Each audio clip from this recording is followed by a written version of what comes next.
ಕರ್ತನಿಗೆ ಮಹಿಮೆಯಾಗಲಿ. ಕರ್ತನಾದ ಯೇಸು ಕ್ರಿಸ್ತನ ಮಧುರವಾದ ಹೆಸರಿನಲ್ಲಿ ತಮ್ಮೆಲ್ಲರ ಶುಭವನ್ನು ಬಯಸ್ತೇನೆ. ಈ ನೂತನ ಭಾನುವಾರ ದಿನದಲ್ಲಿ, ಈ ಮೇ ತಿಂಗಳಿನ 4ನೇ ಭಾನುವಾರದಲ್ಲಿ ನಾವು ಮನೆಯಲ್ಲಿ ಕರ್ತನನ್ನು ಆರಾಧಿಸುವಂತೆ ಕರ್ತನ ನಮಗೆ ಕೃಪೆ ಮಾಡುತ್ತಾ ಇದ್ದಾರೆ. ಕರ್ತನಿಗೆ ಸ್ತೋತ್ರವನ್ನು ಸಲ್ಲಿಸ್ತೇನೆ. ಸಭೆ ನಮಗೆ ಏರ್ಪಡಿಸಿದ ಒಂದು ವಿಶೇಷ ದಿನ ಮೇ 21ನೇ ತಾರೀಕು, ಕ್ರಿಸ್ತ ಯೇಸು ಪರಲೋಕಕ್ಕೆ ಏರಿ ಹೋದ ದಿನವನ್ನು ಆಚರಿಸ್ತಾ ಇದ್ದೇವೆ. ಆದ ಕಾರಣ ಈ ದಿನದಲ್ಲಿ ನಾವು ಅದಕ್ಕೆ ಕರ್ತನು ನಮಗೆ ಕೊಡುವಂಥ ಆಶೀರ್ವಾದಗಳು ಏನು ಎಂಬುದನ್ನು, ಕ್ರಿಸ್ತು ಪರಲೋಕಕ್ಕೆ ಏರಿ ಹೋದ ನಿಮಿತ್ತ ನಮಗೆ ಸಿಕ್ಕಿರುವಂಥ ಸೌಭಾಗ್ಯಗಳನ್ನು ನಾವು ಧ್ಯಾನಿಸುವಂತೆ ಕರ್ತನು ನಮಗೆ ಕೃಪೆ ಮಾಡಲಿ. ಕರ್ತನ ವಾಕ್ಯವನ್ನು ಧ್ಯಾನ ಮಾಡುವುದಕ್ಕಿಂತ ಮುಂಚೆ ನಾವು ಒಂದು ಹಾಡನ್ನು ಹಾಡಿ ನಮ್ಮನ್ನು ನಾವು ಸಿದ್ಧ ಮಾಡಿಕೊಳ್ಳೋಣ. ಪ್ರಾರ್ಥನೆ ಪೂರ್ವಕ ವಾಕ್ಯವನ್ನು ಕೇಳೋಣ. ಮುಂದೆ ಹೋಗುವೆನು ನನ್ನ ಯೇಸುವಿನೊಂದಿಗೆ, ಹಿಂದೆ ನೋಡದೆ ಹೋಗುವೆನು ಆ ಗುರಿ ಮುಟ್ಟುವ ತನಕ. ಹಿಂದೆ ನೋಡದೆ ಹೋಗುವೆನು ಆ ಗುರಿ ಮುಟ್ಟುವ ತನಕ. ಹಿಂಸೆ ಸಂಕಟ ಬಂದಾಗ್ಯೂ ಸಂತೋಷದಿ ಹೋಗುವೆನು. ಹಿಂಸೆ ಸಂಕಟ ಬಂದಾಗ್ಯೂ ಸಂತೋಷದಿ ಹೋಗುವೆನು. ನನ್ನ ಸಿಲುಬೆಯನ್ನು ಹೊತ್ತು ಹೋಗುವೆನು ಆ ಗುರಿ ಮುಟ್ಟುವ ತನಕ. ನನ್ನ ಸಿಲುಬೆಯನ್ನು ಹೊತ್ತು ಹೋಗುವೆನು ಆ ಗುರಿ ಮುಟ್ಟುವ ತನಕ. ಮುಂದೆ ಹೋಗುವೆನು ನನ್ನ ಯೇಸುವಿನೊಂದಿಗೆ, ಹಿಂದೆ ನೋಡದೆ ಹೋಗುವೆನು ಆ ಗುರಿ ಮುಟ್ಟುವ ತನಕ. ಹಿಂದೆ ನೋಡದೆ ಹೋಗುವೆನು ಆ ಗುರಿ ಮುಟ್ಟುವ ತನಕ. ನನ್ನ ಯೇಸುವಿನ ಕೃಪೆಯೇ ನನಗೆ ಸಾಕು ಈ ಲೋಕದುಳು. ನನ್ನ ಯೇಸುವಿನ ಕೃಪೆಯೇ ನನಗೆ ಸಾಕು ಈ ಲೋಕದುಳು. ನಾನು ಸ್ಥಿರವಾಗಿ ಮುಂದೆ ಹೋಗುವೆನು ಆ ಗುರಿ ಮುಟ್ಟುವ ತನಕ. ನಾನು ಸ್ಥಿರವಾಗಿ ಮುಂದೆ ಹೋಗುವೆನು ಆ ಗುರಿ ಮುಟ್ಟುವ ತನಕ. ಮುಂದೆ ಹೋಗುವೆನು ನನ್ನ ಯೇಸುವಿನೊಂದಿಗೆ, ಹಿಂದೆ ನೋಡದೆ ಹೋಗುವೆನು ಆ ಗುರಿ ಮುಟ್ಟುವ ತನಕ. ಹಿಂದೆ ನೋಡದೆ ಹೋಗುವೆನು ಆ ಗುರಿ ಮುಟ್ಟುವ ತನಕ. ತಲೆಬಾಗಿಸಿ ನಾವು ಪ್ರಾರ್ಥನೆ ಮಾಡೋಣ. ಪ್ರೀತಿ ಸ್ವರೂಪನಾದ ತಂದೆಯೇ, ಪರಿಶುದ್ಧನೇ, ಮಹೋನ್ನತನೇ, ನಮಗಾಗಿ ಭೂಮಿಯಲ್ಲಿ ಜನಿಸಿ ಬಂದು ಬಾಧೆಯನ್ನು ಅನುಭವಿಸಿ ಶ್ರಮೆ ಹೊಂದಿ ಸಿಲುಬೆಗೆ ಜಡೆಯಲ್ಪಟ್ಟು ಸತ್ತು ಹೂಣಲ್ಪಟ್ಟು 3ನೇ ದಿವಸದಲ್ಲಿ ಸತ್ತವರೊಳಗಿಂದ ಎದ್ದು 40 ದಿನ ಕಾಲ ತನ್ನ ಶಿಷ್ಯರಿಗೂ ಅಪೊಸ್ತಲರಿಗೂ ದರ್ಶನ ಕೊಟ್ಟ ನಮ್ಮ ಕರ್ತನಾದ ಯೇಸುವೇ,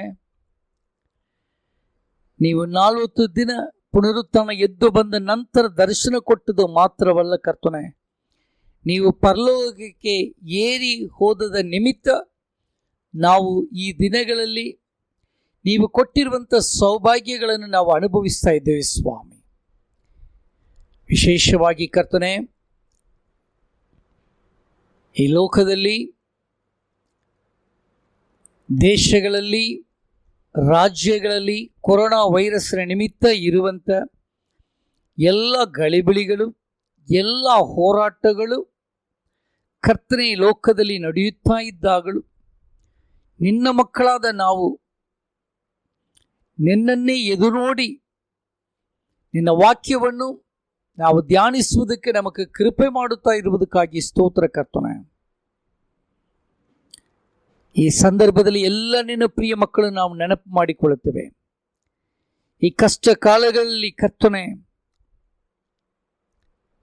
ಯಾರೆಲ್ಲ ಬಾಧೆಯನ್ನು ಅನುಭವಿಸ್ತಾ ಇದ್ದಾರೋ ಎಲ್ಲ ಜನರನ್ನು ನಾವು ನಿನ್ನ ಸನ್ನಿಧಿಯಲ್ಲಿ ಸಮರ್ಪಣೆ ಮಾಡಿ ಬೇಡುತ್ತಾ ಇದ್ದೇವೆ. ಕರ್ತನೆ, ಈ ಒಂದು ಸಮಯವನ್ನು ಬದಲಾಯಿಸುವ ಶಕ್ತಿಯುಳ್ಳ ಕರ್ತನು ನೀನಾಗಿದ್ದೀ. ಎಲ್ಲ ಕ್ರಿಯೆಗಳನ್ನು ಲಯ ಮಾಡು. ನಾವು ನಿನ್ನಲ್ಲಿ ನಂಬಿಕೆ ಇಟ್ಟು ಬೇಡುತ್ತಾ ಇದ್ದೇವೆ ಸ್ವಾಮಿ. ಪರಲೋಕಕ್ಕೆ ಏರಿ ಹೋಗಿ ನಮಗೆ ಸೌಭಾಗ್ಯಗಳನ್ನು ಕೊಟ್ಟಿರುವಂಥ ಕರ್ತನಾದ ಯೇಸುವಿನ ನಾಮದಲ್ಲಿ ನಾವು ಬೇಡಿಕೊಳ್ಳುತ್ತಾ ಇದ್ದೇವೆ ಸ್ವಾಮಿ. ಇದನ್ನು ಬದಲಾಯಿಸು. ಈ ಸ್ಥಿತಿ ಬದಲಾವಣೆ ಆಗಲಿ ಸ್ವಾಮಿ. ನಾವು ಕರ್ತನೇ ನಿನ್ನ ನಾಮ ಮಹಿಮೆಗೋಸ್ಕರ ಆರಾಧಿಸುವಂತೆ, ಜೀವಿಸುವಂತೆ, ನಿನ್ನನ್ನು ಕೊಂಡಾಡುವಂತೆ ನಮ್ಮೆಲ್ಲರಿಗೂ ಕೃಪೆ ಮಾಡಪ್ಪ. ಈಗಲೂ ಈ ಧ್ಯಾನ ನಮ್ಮೆಲ್ಲರಿಗೂ ಆಶೀರ್ವಾದವಾಗಿರಲಿ. ಸ್ತುತಿಗಣ ಮಹಿಮೆಯನ್ನು ನಿಮಗೆ ಸಲ್ಲಿಸ್ತೇವೆ. ನನ್ನನ್ನು ಪರಿಪೂರ್ಣವಾಗಿ ತಗ್ಗಿಸಿಕೊಳ್ಳುತ್ತೇವೆ. ಕೇಳುವ ಪ್ರತಿಯೊಬ್ಬೊಬ್ಬರ ಹೃದಯದಲ್ಲಿ ಮಾತನಾಡು. ಪ್ರತಿಯೊಬ್ಬೊಬ್ಬರಿಗೆ ಇದು ಆಶೀರ್ವಾದವಾಗಿರಲಿ. ಸ್ತುತಿಗಣ ಮಹಿಮೆಯನ್ನು ನಿಮಗೆ ಸಲ್ಲಿಸ್ತಾ ಯೇಸು ಕ್ರಿಸ್ತನ ಹೆಸರಿನಲ್ಲಿ ಬೇಡಿ ಹೊಂದಿದ್ದೇವೆ ತಂದೆಯೇ, ಆಮೇನ್, ಆಮೇನ್. ಪ್ರಿಯರೇ, ಕರ್ತನಾದ ಯೇಸು ಕ್ರಿಸ್ತು ಈ ಭೂಮಿಯಲ್ಲಿ ಮನುಷ್ಯನಾಗಿ ಜನಿಸಿ ಬಂದು ಪ್ರತಿಯೊಂದು ಮನುಷ್ಯನಿಗೋಸ್ಕರ ಪಾಪ ರಕ್ಷಣೆ ಕೊಡುವುದಕ್ಕಾಗಿ, ಪಾಪದಿಂದ ಬಿಡುಗಡೆ ಕೊಡುವುದಕ್ಕಾಗಿ, ಪಾಪ ಪರಿಹಾರವಾಗಿ ಆತನು ತನ್ನನ್ನು ಒಂದು ಯಜ್ಞದ ಕುರಿಯಾಗಿ ಸಮರ್ಪಿಸಿಕೊಟ್ಟು ಬಾಧೆಯನ್ನು ಅನುಭವಿಸಿ ಸಿಲುಬೆ ಮರಣ ಹೊಂದಿ ಸತ್ತು ಹೂಣಲ್ಪಟ್ಟು ಮೂರನೇ ದಿನ ಮೃತ್ಯುಂಜಯನಾಗಿ ಬಂದಿದ್ದಾರೆ. ಎದ್ದು ಬಂದ ಕ್ರಿಸ್ತು 40 ದಿನ ಕಾಲ ತನ್ನ ಅಪೊಸ್ತಲರಿಗೂ, ತನ್ನ ಶಿಷ್ಯರಿಗೂ, ತನ್ನ ಭಕ್ತರಿಗೂ ದರ್ಶನ ಕೊಟ್ಟರು. ಆದ ನಂತರ ಆತನು ತಿರುಗಿ ಪರಲೋಕಕ್ಕೆ ಏರಿಸಲ್ಪಟ್ಟನು. ಆತನು ಪರಲೋಕಕ್ಕೆ ಯಾಕೆ ಏರಿ ಹೋಗಬೇಕು? ಭೂಮಿಗೆ ಮನುಷ್ಯನನ್ನು ರಕ್ಷಿಸುವುದಕ್ಕಾಗಿ ಬಂದ ಯೇಸು ಪರಲೋಕಕ್ಕೆ ಹೋಗುವುದಕ್ಕೆ ಕಾರಣ ಏನು? ಅದನ್ನು ನಾವು ಈ ದಿನ ಧ್ಯಾನ ಮಾಡಲಿಕ್ಕಿದ್ದೇವೆ. ಅದನ್ನು ನಾವು ಆಸಕ್ತಿಯಿಂದ ಕೇಳೋಣ. ಕರ್ತನ ಆಶೀರ್ವಾದವನ್ನು ಹೊಂದಿಕೊಳ್ಳೋಣ. ಅದಕ್ಕೆ ಆಧಾರವಾಗಿ ದಯಮಾಡಿ ಎಲ್ಲರ ಸತ್ಯವೇದವನ್ನು ತೆಗೆದುಕೊಳ್ಳೋಣ. ಅಪೊಸ್ತಲ ಕೃತ್ಯಗಳು 1ನೇ ಅಧ್ಯಾಯ 9, 10, 11 ವಚನಗಳನ್ನು ಓದುವುದನ್ನು ಕೇಳೋಣ. ನಾವು ಓದಿಕೊಳ್ಳೋಣ. ಈ ಮಾತುಗಳನ್ನು ಹೇಳಿದ ಬಳಿಕ ಅವರು ನೋಡುತ್ತಾ ಇದ್ದ ಹಾಗೆ ಆತನು ಏರಿಸಲ್ಪಟ್ಟನು.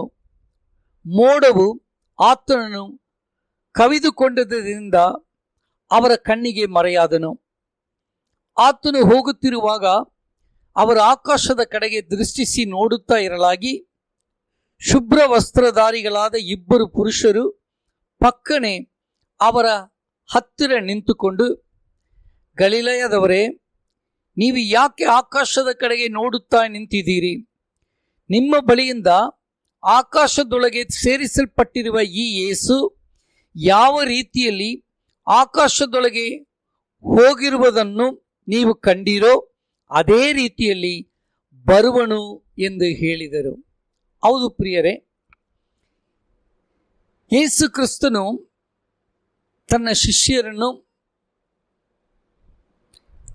ಅವರ ಮುಂದೆ ಎಲ್ಲ ಮಾತುಗಳನ್ನು ಹೇಳಿದ ನಂತರ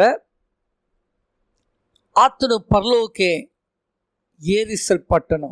ಪರಲೋಕಕ್ಕೆ ಏರಿ ಹೋದನು. ಒಂದು ಮೋಡವು ಆತನನ್ನು ತೆಗೆದುಕೊಂಡು ಹೋಯಿತು ಎಂಬುದಾಗಿ ನಾವು ನೋಡುತ್ತಾ ಇದ್ದೇವೆ. ಶಿಷ್ಯರ ಮೇಲೆ ನೋಡುತ್ತಲೇ ಇರುವಾಗ 2 ದೇವದೂತರು ಅವರ ಬಳಿಯಲ್ಲಿ ಬಂದು ನಿಂತು, ಗಲಿಲಾಯದವರೇ, ನೀವು ಯಾಕೆ ನೋಡುತ್ತಾ ಇದ್ದೀರಿ? ಯಾವ ರೀತಿ ಯೇಸು ಕ್ರಿಸ್ತು ಪರಲೋಕಕ್ಕೆ ಏರಿ ಹೋದನೋ, ಯಾವ ರೀತಿ ಪರಲೋಕದಲ್ಲಿ ಸೇರಿಸಲ್ಪಟ್ಟನೋ ಹಾಗೆಯೇ ಆತನು ತಿರುಗಿ ಬರುವನು ಎಂದು ಹೇಳ್ತಾ ಇದ್ದರು. ಹೌದು ಪ್ರಿಯರೇ, ಯೇಸು ಕ್ರಿಸ್ತು ಭೂಮಿಯಲ್ಲಿ ಮನುಷ್ಯನ ಪಾಪಕ್ಕಾಗಿ, ಮನುಷ್ಯರ ಪಾಪ ಪ್ರಾಯಶ್ಚಿತ್ತವಾಗಿ ಆತನು ತನ್ನನ್ನು ಸಮರ್ಪಣೆ ಮಾಡಿದ್ದಾರೆ. ಆತನು ಭೂಮಿಯಲ್ಲಿ ಎಲ್ಲ ಕಾರ್ಯಗಳನ್ನು ನೆರವೇರಿಸಿದ ನಂತರ ಪರಲೋಕಕ್ಕೆ ಏರಿ ಹೋಗುವುದು ಅವಶ್ಯವಾಯಿತು. ಈ ದಿನ ಆತನು ಯಾಕೆ ಪರಲೋಕಕ್ಕೆ ಹೋಗಬೇಕಾಗಿತ್ತು ಎಂಬುದನ್ನು ಕುರಿತು ನಾವು ಧ್ಯಾನ ಮಾಡಲಿಕ್ಕಿದ್ದೇವೆ. ಅದರ ನಿಮಿತ್ತ ನಮ್ಮ ಜೀವನದಲ್ಲಿ ಬರುವಂಥ ಆಶೀರ್ವಾದಗಳು ಏನು ಎಂಬುದನ್ನು ನಾವು ಸ್ವಲ್ಪ ಧ್ಯಾನ ಮಾಡಿಕೊಳ್ಳೋಣ. ಎಲ್ಲರೂ ಸತ್ಯವೇದವನ್ನು ನಿಮ್ಮ ಕೈಯಲ್ಲಿ ತೆಗೆದುಕೊಳ್ಳ್ರಿ. ಮೊದಲನೇ ಕಾರ್ಯ, ಯೋಹಾನ್ ಬರೆದ ಸುವಾರ್ತೆ 3ನೇ ಅಧ್ಯಾಯ 13ನೇ ವಾಕ್ಯ ಈ ರೀತಿ ಹೇಳುತ್ತಾ ಇದೆ. ಜಾನ್ 3:13, ಪರಲೋಕದಿಂದ ಇಳಿದು ಬಂದವನೇ ಅಂದರೆ ಮನುಷ್ಯಕುಮಾರನೇ ಹೊರತು ಮತ್ತಾರು ಪರಲೋಕಕ್ಕೆ ಏರಿ ಹೋದವನಲ್ಲ.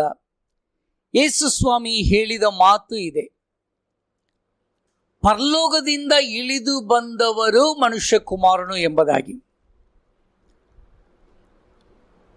ಯೇಸು ಸ್ವಾಮಿ ಪರಲೋಕಕ್ಕೆ ಏರಿಸಲ್ಪಟ್ಟದಕ್ಕೆ ಪ್ರಥಮ ಕಾರ್ಯ, ಆತನು ಈ ಭೂಮಿಗೆ ಸಂಬಂಧಪಟ್ಟವರಲ್ಲ, ಈ ಭೂಮಿಗೆ ಸಂಬಂಧಪಟ್ಟವರಲ್ಲ, ಪರಲೋಕಕ್ಕೆ ಸಂಬಂಧಪಟ್ಟವರು. ಪ್ರಿಯರೇ, ಆದ ಕಾರಣ ಈ ಭೂಮಿಯಲ್ಲಿ ಆತನು ತಾನು ಮಾಡಬೇಕಾದ ಎಲ್ಲ ಕಾರ್ಯಗಳನ್ನು ನೆರವೇರಿಸಿದ ನಂತರ, ಮನುಷ್ಯರ ರಕ್ಷಣೆಗೋಸ್ಕರ ಆತನು ಮಾಡಬೇಕಾದ ಕಾರ್ಯಗಳೆಲ್ಲ ಸಿದ್ಧ ಮಾಡಿದ ನಂತರ ಆತನು ಪರಲೋಕಕ್ಕೆ ಏರಿಸಲ್ಪಟ್ಟನು. ಕಾರಣ ಆತನು ಪರಲೋಕಕ್ಕೆ ಸಂಬಂಧಪಟ್ಟವರು.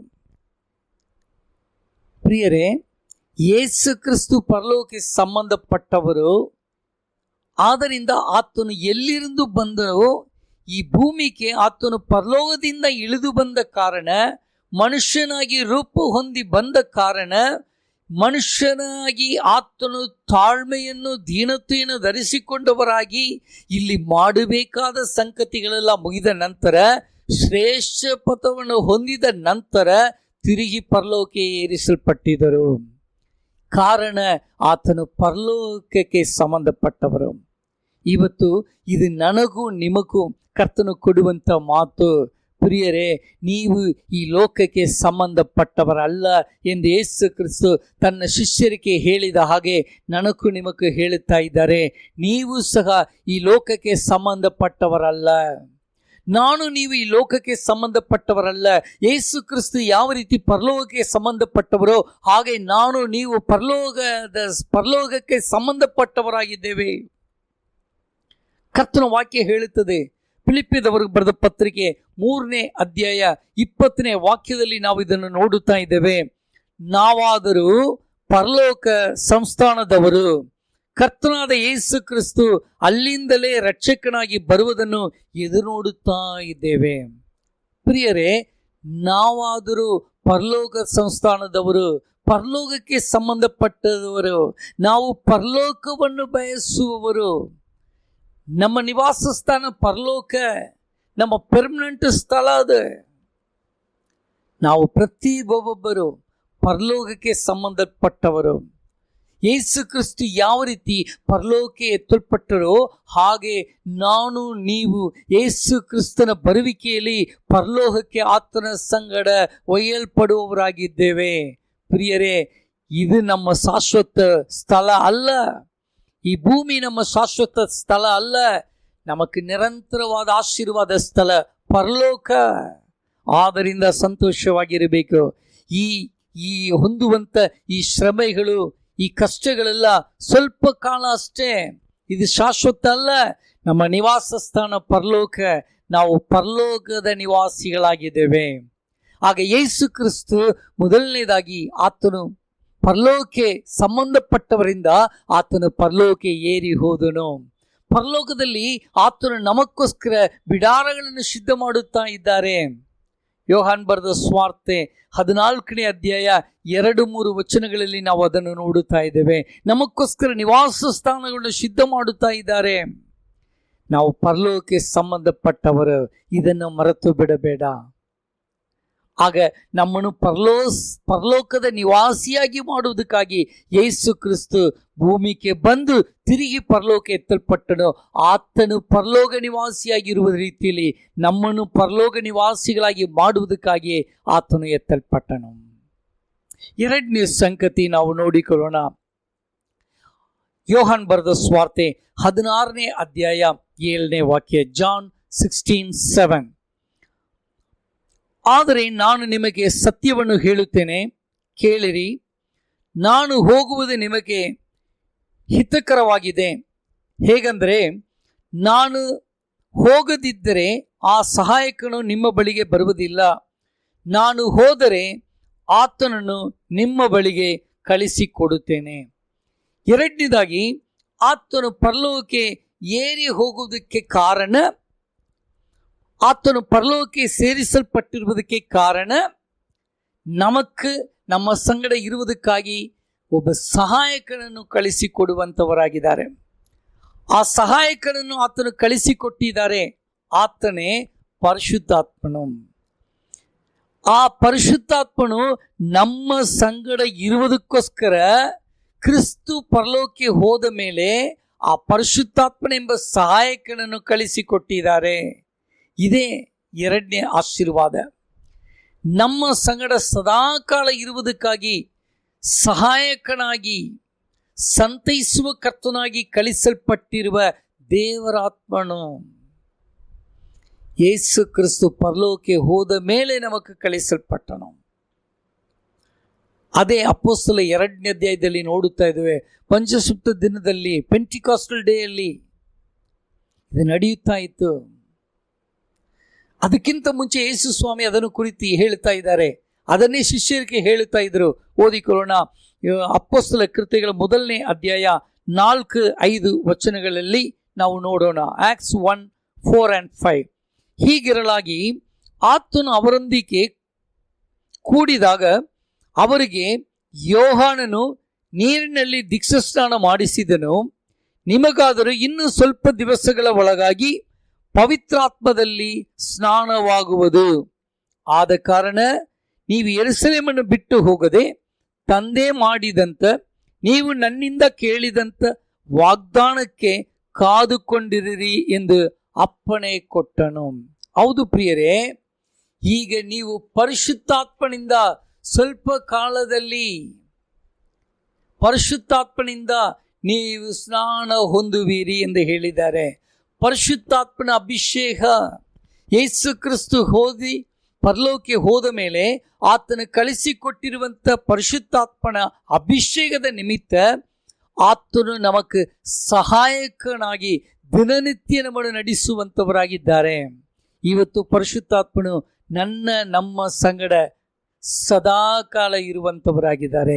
ಈಗ ಆತನು ನಮ್ಮ ಮಧ್ಯದಲ್ಲಿ ಇದ್ದಾರೆ, ನಮ್ಮೊಳಗಡೆ ಇದ್ದಾರೆ. ಇದು ನಮಗೆ ಸಿಕ್ಕಿರುವಂಥ ಎರಡನೇ ಸೌಭಾಗ್ಯ.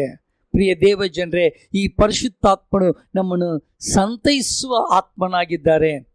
ಈ ಕಠಾದ ಒಂದು ಸಂದರ್ಭ, ಕಿಡುಕನ ವಶದಲ್ಲಿ ಸಿಕ್ಕಿರುವಂಥ ಈ ಲೋಕದಲ್ಲಿ ಅಲ್ಲೋಲಗಲ್ಲೋಲವಾಗುವಂಥ ಈ ಸ್ಥಿತಿಯಲ್ಲಿ ಪರಿಶುದ್ಧಾತ್ಮನೇ ನಮ್ಮನ್ನು ಸಂತೈಸುತ್ತಾ ಇದ್ದಾರೆ, ನಮ್ಮನ್ನು ಕರಹಿಡಿದು ನಡೆಸುತ್ತಾ ಇದ್ದಾರೆ.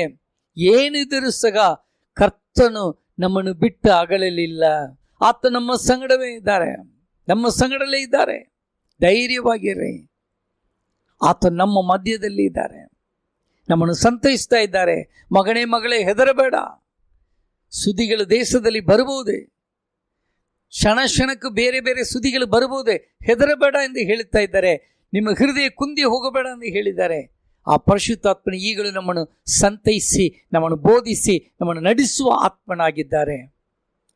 ಮೂರನೇದಾಗಿ ನಾವು ನೋಡುವಂಥ ಒಂದು ವಿಶೇಷ ಕಾರ್ಯ, ಎಬ್ರಿಯದವರಿಗೆ ಬರೆದ ಪತ್ರಿಕೆ 10ನೇ ಅಧ್ಯಾಯ 12ನೇ ವಾಕ್ಯ.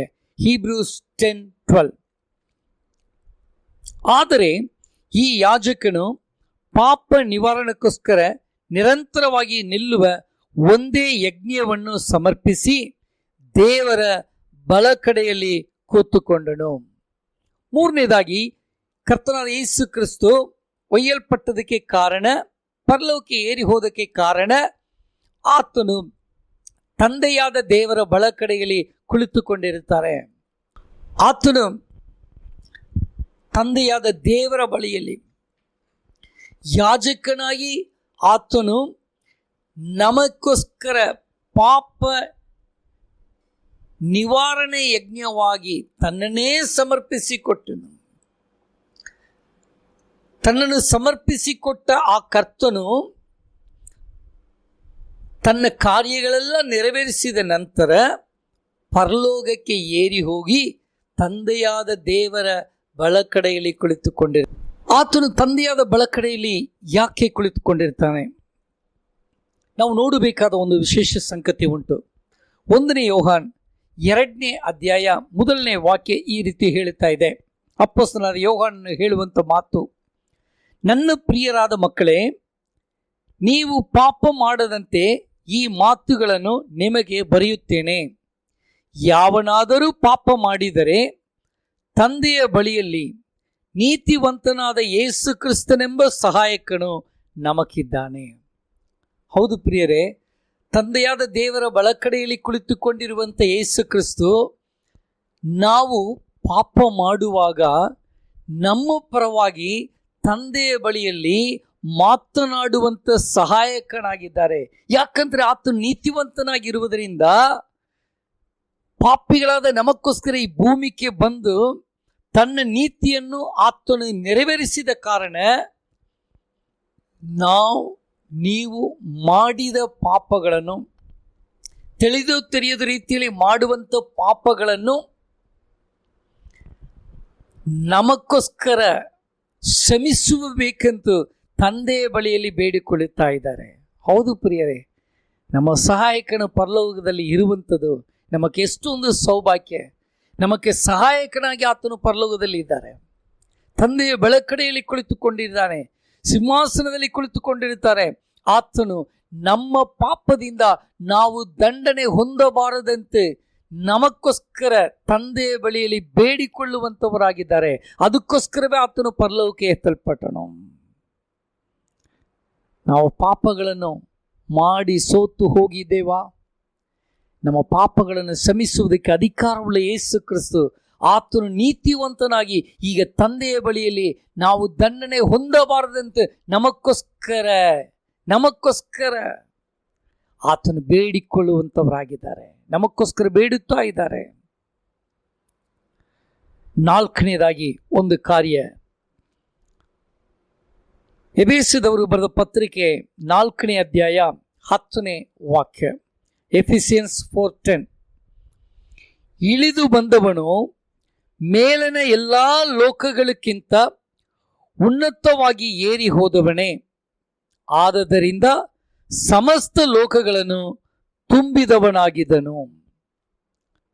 ಹೌದು ಪ್ರಿಯರೇ, ಇಳಿದು ಬಂದವನೇ ಯಾರು? ಪರಲೋಕದಿಂದ ಇಳಿದು ಬಂದ ಯೇಸು ಮೇಲಿನ ಎಲ್ಲ ಲೋಕಕ್ಕಿಂತ ಉನ್ನತವಾಗಿ ಏರಿ ಹೋದವನು. ಈಗ ಆತನು ಪರಲೋಕಕ್ಕೆ ಏರಿ ಹೋಗಿದ್ದಾರೆ. ಎಲ್ಲ ಲೋಕಗಳಕ್ಕಿಂತಲೂ ಉನ್ನತ ಲೋಕಕ್ಕೆ ಏರಿ ಹೋಗಿದ್ದವರಾಗಿರೋದ್ರಿಂದ ಆದದರಿಂದ ಸಮಸ್ತ ಲೋಕಗಳನ್ನು ತುಂಬಿದವನಾಗಿದ್ದನು. ಆತನು ಸಮಸ್ತ ಲೋಕಗಳನ್ನು ತುಂಬಿದವನಾಗಿದ್ದನೆಂದು ಕೊಡಲ್ಪಟ್ಟಿದೆ. ಎಲ್ಲವನ್ನು ತುಂಬುವಂಥ ದೇವರು, ಖಾಲಿಯಾಗಿ ಇರುವುದೆಲ್ಲವನ್ನು ತುಂಬುವಂಥ ದೇವರು. ಅದನ್ನು ಕುರಿತು ಕೆಲವು ವಾಕ್ಯಗಳನ್ನು ನಾವು ನೋಡಿಕೊಳ್ಳೋಣ.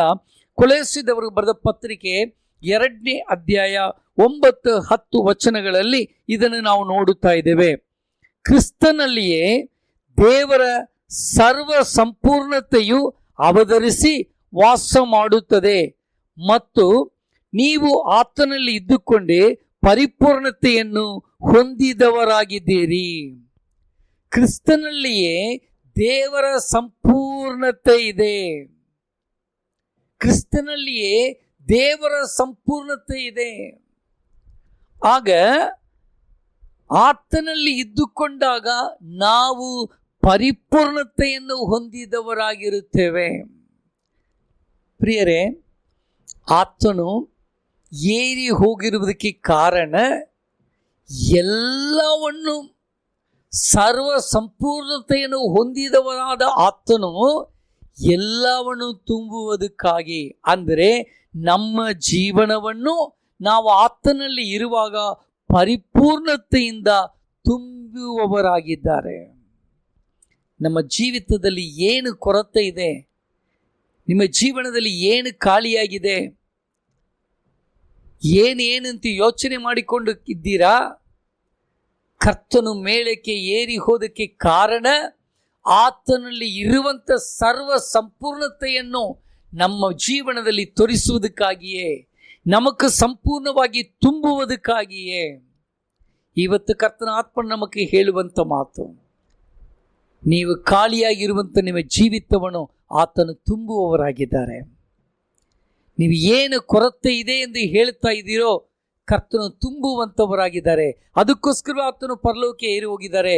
ಸರ್ವ ಸಂಪೂರ್ಣತೆಯನ್ನು ಹೊಂದಿರುವಂಥ ಯೇಸು ಕ್ರಿಸ್ತು ನಾವು ಆತನಲ್ಲಿ ಇರುವಾಗ ಆತನು ನಮ್ಮನ್ನು ಎಲ್ಲ ರೀತಿಯಲ್ಲಿ ತುಂಬುವವರಾಗಿದ್ದಾರೆ. ಶಾರೀರಿಕ ರೀತಿಯಲ್ಲಿ ಆತನು ನಮ್ಮನ್ನು ತುಂಬಿಸುವ ದೇವರು, ಆತ್ಮೀಯ ರೀತಿಯಲ್ಲಿ ಆತನು ನಮ್ಮನ್ನು ತುಂಬಿಸುವ ದೇವರು.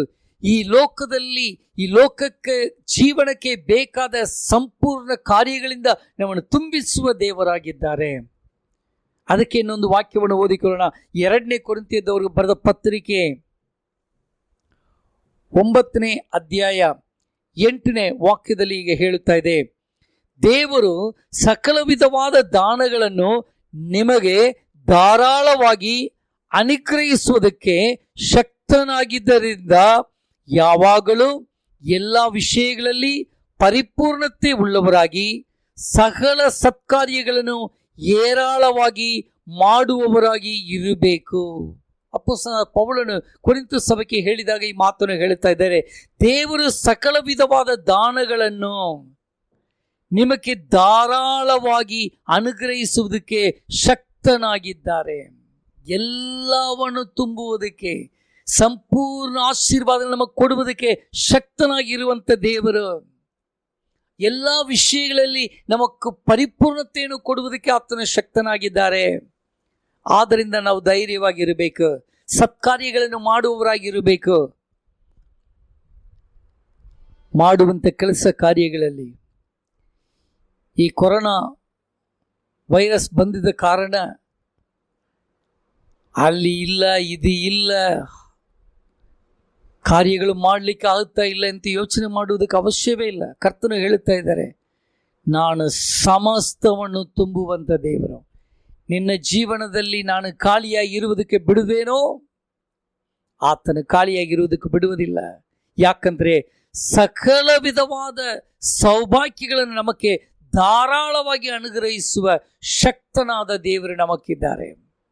ನಾವು ಪರಿಪೂರ್ಣವರಾಗಿ ಇರುವುದೇ ಆತನ ಚಿತ್ತ. ಆರೋಗ್ಯದಲ್ಲಿ ಪರಿಪೂರ್ಣತೆ,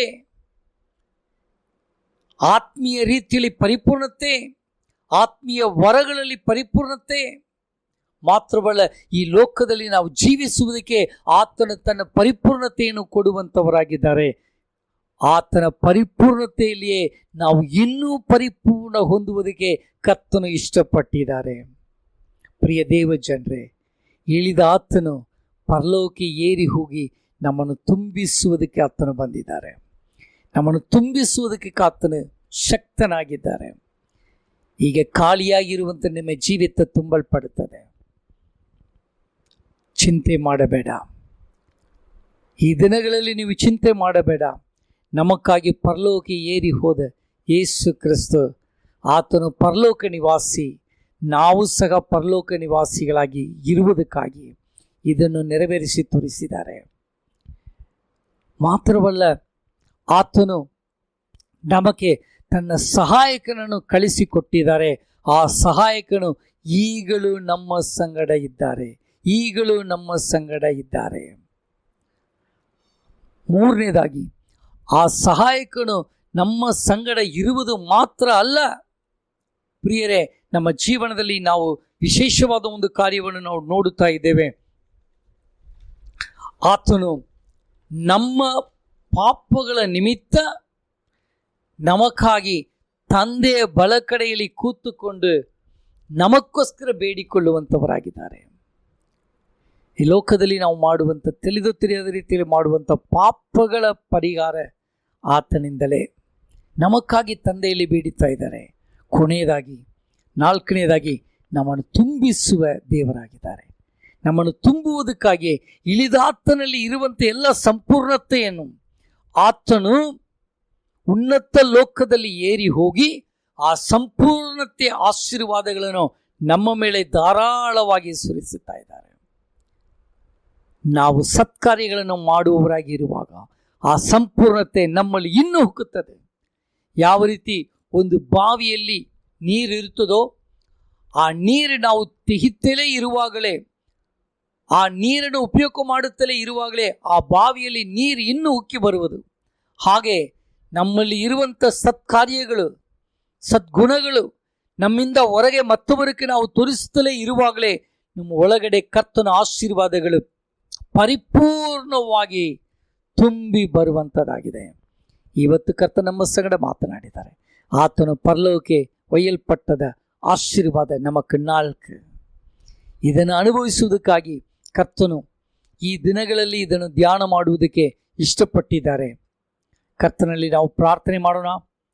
ನಮ್ಮ ಜೀವಿತವನ್ನು ನಾವು ಒಪ್ಪಿಸಿಕೊಟ್ಟು ಪ್ರಾರ್ಥನೆ ಮಾಡೋಣ. ಬನ್ನಿ ನಾವು ಪ್ರಾರ್ಥನೆ ಮಾಡೋಣ.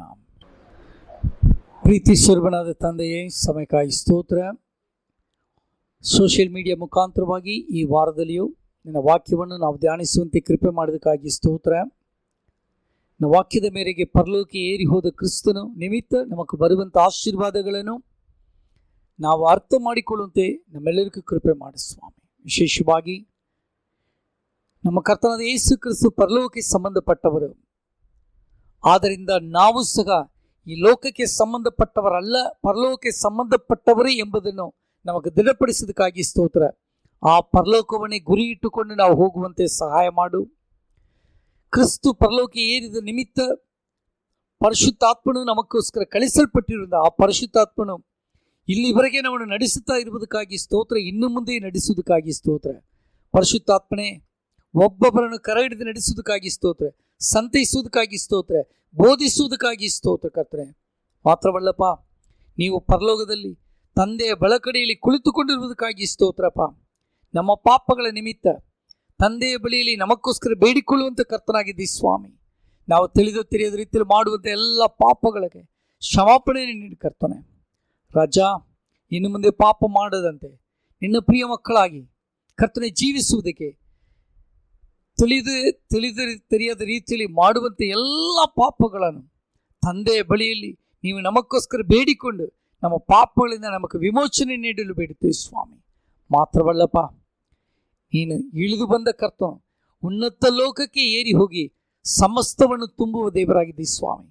ನಮ್ಮನ್ನು ತುಂಬುವ ಕರ್ತನು ನಿನ್ನಲ್ಲಿ ಇರುವಂಥ ಸಂಪೂರ್ಣ ಆಶೀರ್ವಾದ ತುಂಬುವುದಕ್ಕಾಗಿ ಸ್ತೋತ್ರಪ್ಪ.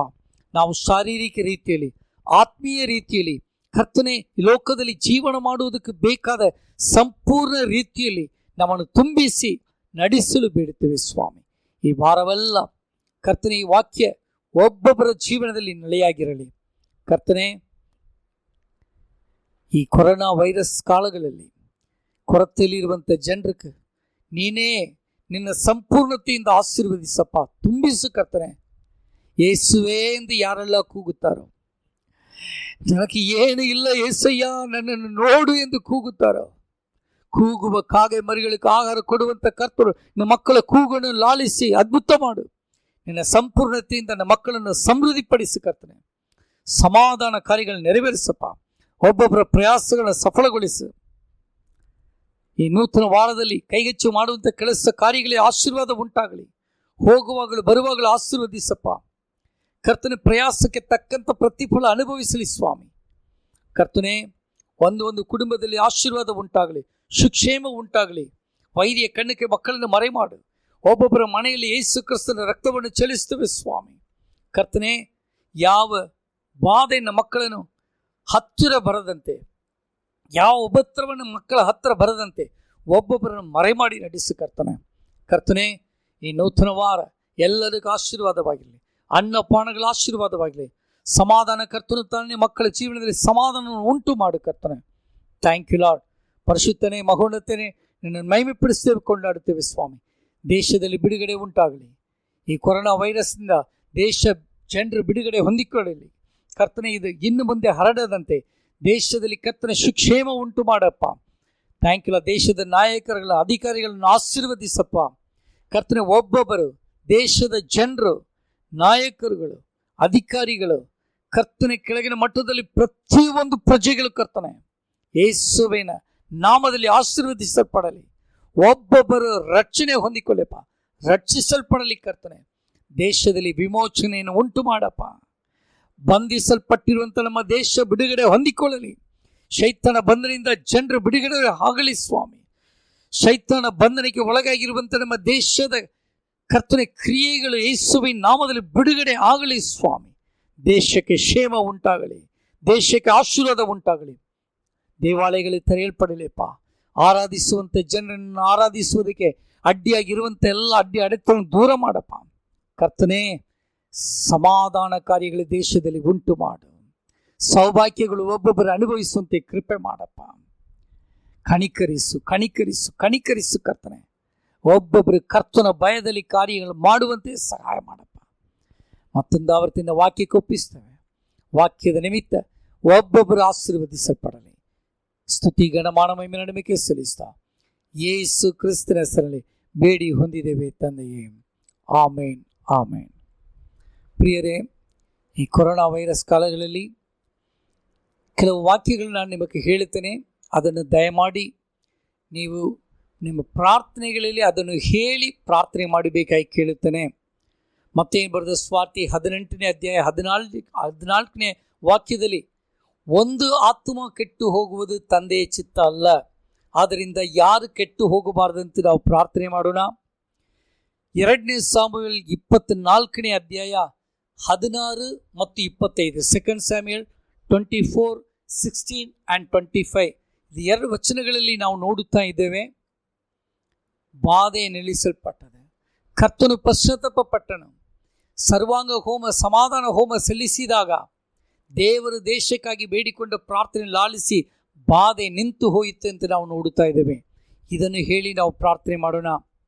ಮಾತ್ರವಲ್ಲ, ಯೆರೆಮೀಯ 33ನೇ ಅಧ್ಯಾಯ 11ನೇ ವಾಕ್ಯ, ಜೆರೆಮಿಯಾ 33:11, ಇದರಲ್ಲಿ ನಾವು ನೋಡುತ್ತಾ ಇದ್ದೇವೆ, ಮೊದಲಿದ್ದ ಸ್ಥಿತಿಯಲ್ಲಿ ದೇಶದ ಬಂಧನೆಯಿಂದ ಬಿಡುಗಡೆ ಮಾಡುವೆಂದು ಕರ್ತನ ಮಾತು ಕೊಟ್ಟಿದ್ದಾರೆ. ಈ ವಾಕ್ಯವನ್ನು ಹೇಳಿ ನಾವು ಪ್ರಾರ್ಥನೆ ಮಾಡೋಣ. ಸೆಫನ್ಯ ಪ್ರವಾದಿಯ ಗ್ರಂಥ 3ನೇ ಅಧ್ಯಾಯ 15ನೇ ವಾಕ್ಯದ ಪ್ರಕಾರ, ಕರ್ತನು ನಮ್ಮ ಮಧ್ಯದಲ್ಲಿ ಇರುವುದರಿಂದ ಇನ್ನು ಮೇಲೆ ಕೇಡನ್ನು ನೋಡುವುದರಿಂದ ಮಾತು ಕೊಟ್ಟಿದ್ದಾರೆ. ವಾಗ್ದಾನಗಳನ್ನು ಹೇಳಿ ನಾವು ಪ್ರಾರ್ಥನೆ ಮಾಡೋಣ. ಜಕರಿಯ 4ನೇ ಅಧ್ಯಾಯ 6ನೇ ವಾಕ್ಯದ ಪ್ರಕಾರ, ಜಕರಿಯ 4:6ನಲ್ಲಿ, ಪರಾಕ್ರಮದಿಂದಲ್ಲ ಬಲದಿಂದಲ್ಲ ನನ್ನ ಆತ್ಮದಿಂದಲೇ ಆಗುತ್ತದೆ. ಇದು ಪರಿಶುದ್ಧಾತ್ಮನ ಕಾಲಗಳು. ಪರಿಶುದ್ಧಾತ್ಮನೇ ನಮ್ಮ ದೇಶದಲ್ಲಿ ಬಿಡುಗಡೆ ಕೊಡುವುದಕ್ಕಾಗಿ ನಾವು ಈ ವಾಕ್ಯಗಳೆಲ್ಲ ಹೇಳಿ ಪ್ರಾರ್ಥನೆ ಮಾಡೋಣ. ಕರ್ತನು ಈ ಕಠಿಣವಾದ ಕಾಲಗಳಿಂದ ಇಂಥ ಸ್ಥಿತಿಯನ್ನು ಬದಲಾಯಿಸಿ ನಮಗೂ ದೇಶಕ್ಕೂ ಕ್ಷೇಮವನ್ನು ಅನುಗ್ರಹಿಸುವನು. ಆಮೇನ್. ಪ್ರಾರ್ಥನೆ ಮಾಡೋಣ. God bless you.